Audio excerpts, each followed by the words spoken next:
Autumn in Boston is beautiful. As the maple trees on Maple Street turned crimson, Linda Johnson was rushing up the stairs of a small antiquarian bookstore called Bookhaven. Professor Jones's first edition has arrived. Linda called out to Martha, the shop owner.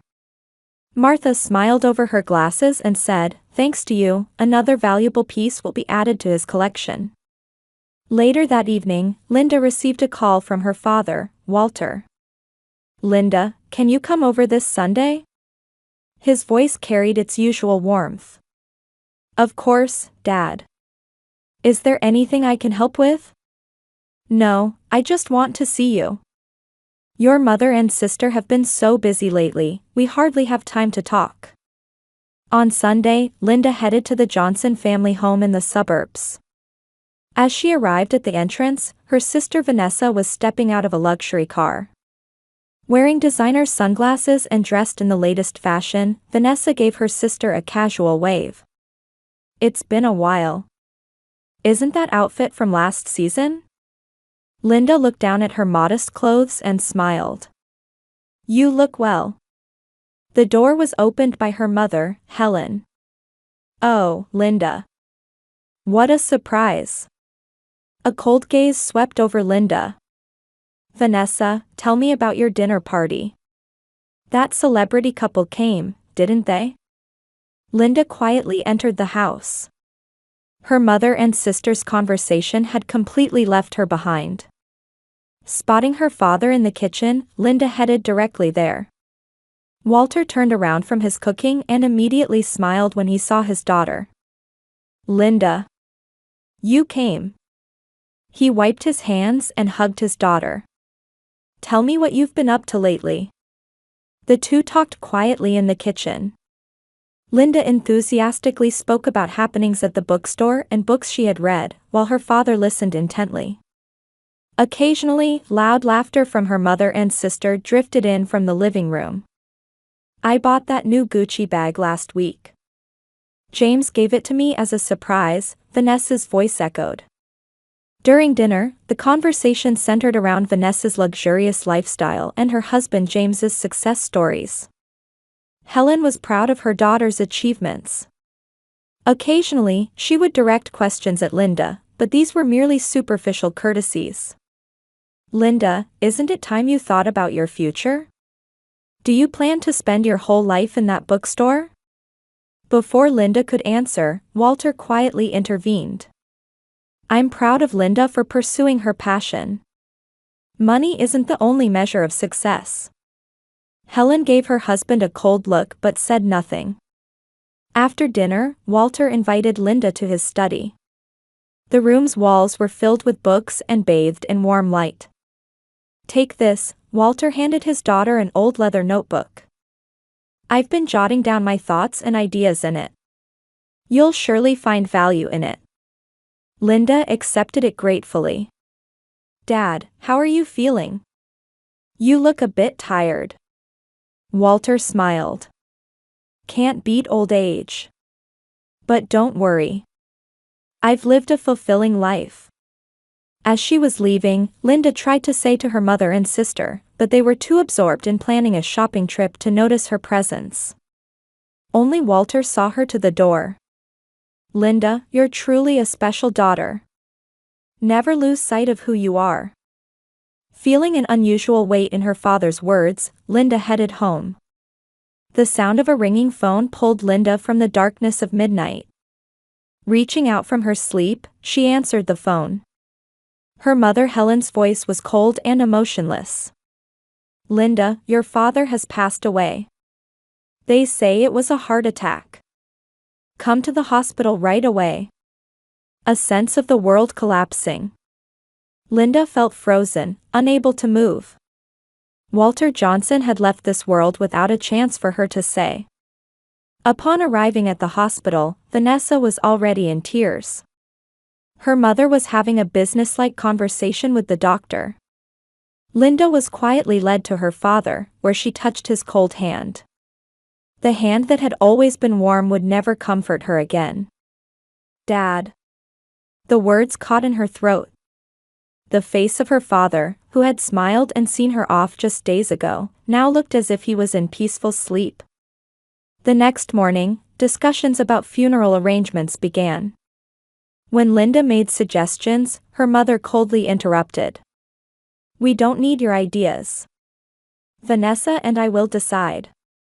You just organize your father's papers and receipts." Linda nodded silently. Entering her father's study, his presence still seemed to fill the room. The old leather chair, a book left open, his glasses. Everything reminded her of him. While organizing his papers, she remembered the leather notebook her father had given her. It was now the only precious bond connecting her to her father. On the day of the funeral, more people attended than expected. Linda was surrounded by unfamiliar faces. Men in suits spoke solemnly to her mother and Vanessa. An elderly man with white hair approached Linda. "You must be Linda. I heard a lot about you from your father." "Excuse me, who are you?" "Michael Clark. I was your father's friend and his lawyer." He smiled gently. "Walter was always proud of you." As the ceremony began, strangers stood up one after another to give speeches honoring her father. A pioneer in the technology industry, a warm friend, a compassionate leader. Linda saw sides of her father she hadn't known. A man who claimed to be her father's colleague said, "Without Walter's foresight, our company would not have achieved the success it has today." Linda was confused. She had thought her father was just an ordinary office worker. After the ceremony, some people remained. Michael took out some documents. "I will now read Walter Johnson's will." According to the will, most of Walter's assets would go to Helen, with the remainder to Vanessa. Linda's name never appeared. Tension filled the room. Michael gave Linda an apologetic look but said nothing. After the document was read, Helen suddenly stood up and declared to Linda, her face wearing a satisfied smile. "You receive nothing from the inheritance. Get out of this house." Linda was speechless with shock. She couldn't believe her father would exclude her from his estate. Vanessa also stood up and said mockingly, "This is the will. Nothing for big sister. Too bad, loser." People in the room exchanged uncomfortable glances, but no one intervened. Only Michael looked at Linda with concern. Linda slowly rose to her feet. She held back her tears, but her body was trembling. The grief of losing her father, plus this humiliation. Yet, she held her head high. "Dad taught me more than just about money. That's enough for me." Linda left quietly without arguing. Behind her, she could hear her mother and sister excitedly discussing, "Let's sell that house and go on a European trip," Vanessa's voice said. The sky was gray, and rain was beginning to fall. Walking slowly, Linda reflected on memories with her father. His teachings, his smile, and the leather notebook he had given her last. Even without an inheritance, her father's love lived on within her. Back at her apartment, Linda sat by the window, listening to the rain while looking at her father's photograph. "Dad, why?" Questions she couldn't articulate pierced her heart. But more than anger or resentment, deep sadness and loneliness enveloped her. She gently opened her father's leather notebook. Inside were words written in his handwriting. "True wealth is the memories that remain in the hearts of those we love." Linda quietly shed tears. While moving between the bookshelves at Bookhaven, Linda unconsciously repeated the same actions. Rearranging books, dusting them off, adjusting covers. She immersed herself in routine work, trying to escape the pain in her heart. "Linda, why don't you take a break?" Martha asked worriedly. "You've been working non-stop for 3 weeks." Linda smiled weakly. "I'm fine. I want to stay busy." 3 weeks after her father's death. The grief had become a dull pain, taking up residence within Linda. At night, the quietness of her apartment attacked her, making her acutely aware of her father's absence. Financially, things were getting tighter. Her apartment rent had increased, and the bookstore salary alone wasn't providing much leeway. That night, her smartphone notification sounded. A photo posted by her mother and Vanessa on social media. The two were at a French resort, raising champagne glasses. It was tagged with #NewLife #splurging on Dad's inheritance. Linda put down her smartphone and gazed out the window. The night view of Boston spread out quietly. She picked up her father's photo and softly asked, "Why did you exclude me from the inheritance, Dad? Did I do something wrong?" There was no answer. Only her father's gentle smile looked back at her from the photograph. Linda opened the leather notebook and reread her father's words. Though encouraged by his words, questions remained in her heart. Why did her father claim to be an ordinary office worker when so many businessmen appeared at his funeral? As morning light streamed in, there was a knock at the door. When Linda opened it, her mother Helen and sister Vanessa were standing there. Their expressions were stern, hardly looking like they had just returned from a European trip. "May we come in?" Helen commanded. Linda silently ushered them inside. Vanessa sniffed and looked around at the modest interior of the apartment. Such a simple lifestyle. Given Dad's station, you could have lived more luxuriously. Linda asked while making coffee, "What brings you here?" Helen said imperiously, "Hand over everything of your father's. It's all part of the inheritance." "Yes, all the documents and diaries too," Vanessa added. "There might be some valuable information hidden." Linda quietly replied, "The mementos Dad gave me are my precious treasures. There's something money can't buy." Helen's face twisted with anger. "You have no right. Legally, everything belongs to Vanessa and me." The two began rummaging through the apartment. Vanessa opened the closet, and Helen searched the drawers. Linda stood frozen, unable to find words to protest this invasion. "Found it." Vanessa discovered her father's old watch and picked it up. "This is an antique Rolex. It's quite valuable." Helen also found her father's photo frame and put it in her bag. "I'll take this too." Linda watched their looting with tears in her eyes. However, the leather notebook from her father had been hidden in the back of a bookshelf the night before, out of intuition. At least that was safe. After they left, the apartment looked ransacked. Linda quietly sat on the floor, covering her face with her hands. Most of her father's keepsakes had been taken.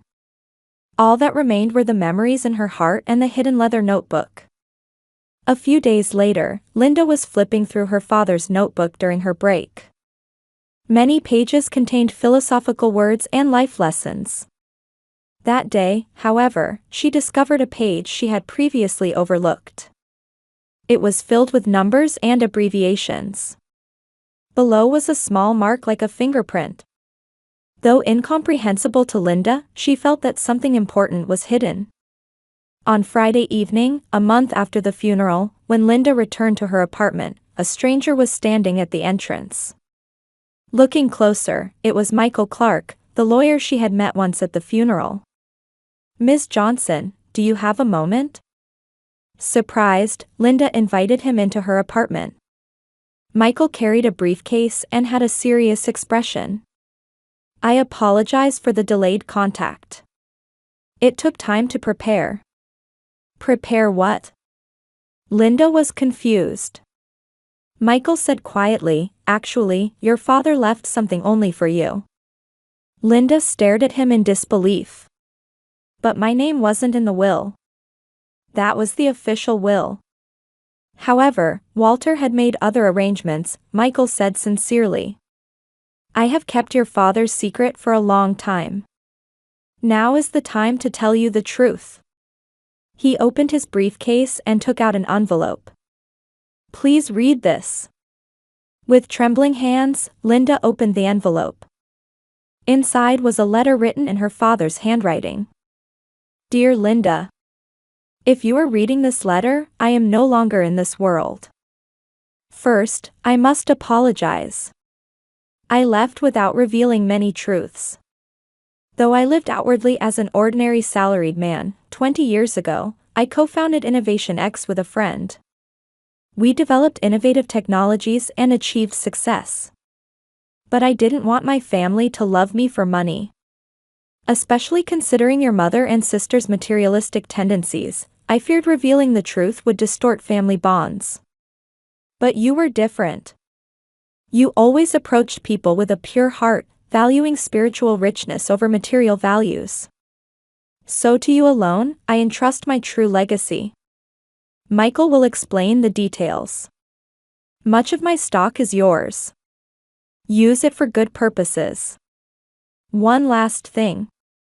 The leather notebook I gave you contains important information. Look at the inside of the spine. With love. Large tears fell from Linda's face as she finished reading the letter. They were not tears of sadness, but of confusion and relief. If this letter is true, then Dad trusted me. Michael nodded quietly. Walter loved you deeply. And he believed you were the right person to carry on his legacy.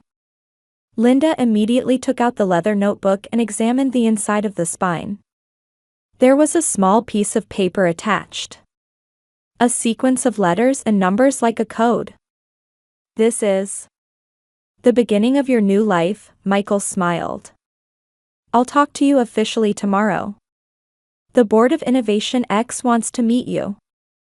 As the morning sun began to gently illuminate the streets of Boston, Linda was getting into Michael Clark's car. She had questioned several times if the previous night had been a dream. Her father's letter, the hidden truth, and the potential inheritance that could change her life. Everything felt surreal. Are you nervous? Michael asked calmly while driving. Yes, a little, Linda replied, gazing out the window. I still don't understand who my father really was. Michael smiled. Walter was a wonderful person. He preferred to stay behind the scenes and supported many people. And above all, he loved his family. The car entered Boston's financial district and stopped in front of a skyscraper. A silver plaque inscribed with Innovation X headquarters was at the entrance. While ascending to the upper floors in the elevator, Linda's heart was pounding. When the doors opened, a spacious executive floor appeared. Several men and women were waiting for her arrival in the central conference room. Everyone, this is Walter Johnson's eldest daughter, Linda Johnson, Michael introduced. A white-haired woman stood up and approached Linda. I'm Eleanor Fisher. I've been Walter's partner since the company's founding. It's an honor to meet you. The conference room was filled with her father's colleagues. They stood up one after another, sharing memories of her father and his achievements. Innovation X was an innovative company combining artificial intelligence and environmental technology.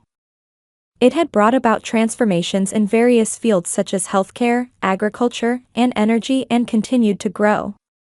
Now, let's get to the main point. Michael took out documents from his briefcase. This is the official secret will. Walter Johnson left 30% of Innovation X's shares to Linda. At current market value, it's worth approximately $400 million. The room fell silent. Linda caught her breath. $400 million. The number danced in her head. Is this real? Eleanor smiled gently. Yes, without a doubt. Walter trusted you deeply. He often said, Linda will use it correctly. Michael continued, Walter distributed the remaining shares to charities and employees. His wish was for the company to continue developing technologies that benefit people. But why in the official will? There were two reasons, Michael explained with a serious expression. first, Walter didn't want the family to know about this company. He feared money would distort family relationships. Especially, he was concerned about Helen and Vanessa's materialistic tendencies. Linda listened silently. She understood her father's thinking. She knew well that her mother and sister had personalities that clung to money. The second reason was to protect you, Eleanor said. A sudden fortune complicates life. Walter wanted to give you time until you were mentally prepared. Afterward, Linda was given a tour of the company. Cutting-edge research facilities, dedicated employees, and an environment where her father's will lived on. Everything was fresh to her. Back at the office, Michael encouraged her to take out the leather notebook. Let's decode the cipher on the paper in the spine. When Linda handed over the paper, Michael entered the code into a tablet. The screen immediately displayed a sequence of numbers and a map. This is a record of Walter's personal investments. Besides Innovation X, he invested in many promising startup companies. He particularly focused on supporting young entrepreneurs. Eleanor added, Walter was passionate about nurturing the next generation of innovators. This investment portfolio is also yours. Linda was stunned. Am I to take over all of this? You have options, Michael said gently. You can sell everything and return to private life. However, Walter hoped that you would continue his legacy. Eleanor took Linda's hand. You don't need to feel pressured. You have talent. Walter saw that in you. Linda laughed involuntarily. Dad told me I didn't have business talent. That was only in front of the family, Michael explained. Actually, he highly valued your work at the antiquarian bookstore and how you built trust with customers. The ability to see essence and empathize with people's hearts is more valuable than any business skill. Tears streamed down Linda's cheeks. The fact that she had been acknowledged warmed her heart. Take time to think, Eleanor said kindly. Today, just absorbing the information is enough. That evening, Linda was rereading her father's letter multiple times. The words, "To you alone, I entrust my true legacy," were deeply engraved in her heart. The next day, Linda made her decision. She called Michael and expressed her intention to join Innovation X's board of directors. I will continue my father's legacy. But in my own way. A week later, Linda was explaining her vision to Michael and Eleanor. I want to start a project using Innovation X's AI technology to reduce educational disparities. Also, an initiative to provide environmental technology to small-scale farmers. Eleanor nodded with satisfaction. That's exactly Walter's philosophy. Michael said while reviewing documents, the board unanimously supports you taking leadership. Linda still didn't have a sense of reality. Until a month ago, she had been working at a small bookstore, worrying about paying rent. And now, she had become a major shareholder of a company with enormous wealth and influence. Am I really the right person for this? Linda couldn't hide her anxiety. You are perfect, Eleanor smiled. Walter always said, Linda's kindness and sincerity are the best legacy I can leave to this world. Linda gazed at the Boston skyline stretching outside the window.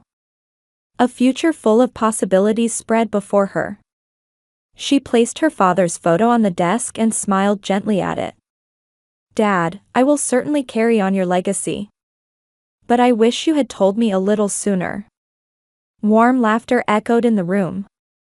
From the midst of sadness, a new hope was sprouting. In the spring sunshine that brightly illuminated the square of the Boston Public Library, the establishment ceremony for the Johnson Education Foundation was taking place. Linda stood at the podium, looking at the gathered people. I want to use the legacy my father left for a better future. This foundation will provide quality educational opportunities for economically disadvantaged children and support innovative ideas from young entrepreneurs. The participants responded with warm applause. In the front row of the ceremony were Innovation X directors, Michael, and old friends of her father. Linda's life had completely changed over the past 6 months. Although she had quit her bookstore job, she had newly acquired a chain of small local bookstores and started developing a new model that fused digital technology with the traditional reading experience. After the ceremony, Linda returned to her office. From her room on the top floor of the skyscraper, she had a panoramic view of Boston Bay. On her desk was her father's photo, and by the window, the leather notebook she had inherited from her father was framed. The phone rang. "Linda, did you see the news?" It was Michael's voice. When she turned on the television, a feature about her was being broadcast. From unknown bookstore clerk to millionaire overnight, Linda Johnson, the new face of Innovation X. The feature reported on her charitable activities and that Innovation X's stock price had reached an all-time high. Linda watched it with mixed feelings. The next morning, her smartphone rang. The display showed "Mother." Linda took a deep breath before answering. "Linda, it was you." Helen's voice was sweet and flattering. "Why didn't you tell us? We're family." "Mom, how are you?" Linda responded calmly. "Well, fine, actually, I'm in a bit of trouble." Helen lowered her tone. "The inheritance has almost run out." Later, there was also a call from Vanessa. "Sis, we're blood sisters, right? Shouldn't we help each other?" Linda didn't answer. A week later, her mother and sister appeared at her office. Anxiety was visible on their faces. It seemed they had already lost their luxury cars and mansions. "I'll lodge a legal objection," Helen threatened. "You stole our inheritance." Michael responded calmly, "Everything is legally sound. Rather, we could demand the return of the keepsakes that you arbitrarily took from Linda." The two fell silent. Linda quietly stood up. "Mom, Vanessa," she said gently. "I didn't resent my father. I don't intend to resent you either. But isn't family about respecting and caring for each other?" A year later, Linda's foundation had grown significantly. One day, she visited the foundation's community center. There, she witnessed an unexpected sight. Vanessa was reading to children. "Sis," Vanessa said bashfully. "The job you offered with conditions. I was reluctant at first, but I've started to enjoy spending time with the children." Helen had also begun volunteering in a program for the elderly. The arrogance of the past was no longer visible in her expression. That night, Linda stood on a terrace overlooking Boston Bay. She opened her father's leather notebook and looked at the last page. "True success is measured not by wealth, but by how much positive influence you've had on people's lives." Linda smiled. "I understand, Dad. I will always cherish your teachings." The gentle spring breeze caressed her hair. It was as if her father was blessing her new life.